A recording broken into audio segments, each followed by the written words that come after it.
everyone, and enjoy the GEE60 here. And today's video, let's talking about engines of Caltrain. And we are discussing the EMD F40PH-2C. The locomotive F40PH was a famous locomotive from the United States of America, known as the USA. People know the steam problems of the EMD SDP for years. The original locomotive was an EMD GP40-2. The horn was an Nathan P2, and the engine was an EMD 645E3. Here's for examples of the horn.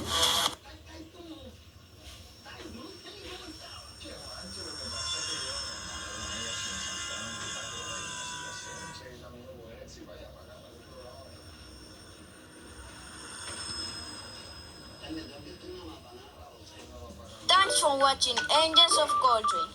And the next Friday, I'm going to upload Engines of Caltrain, the MPX MP36.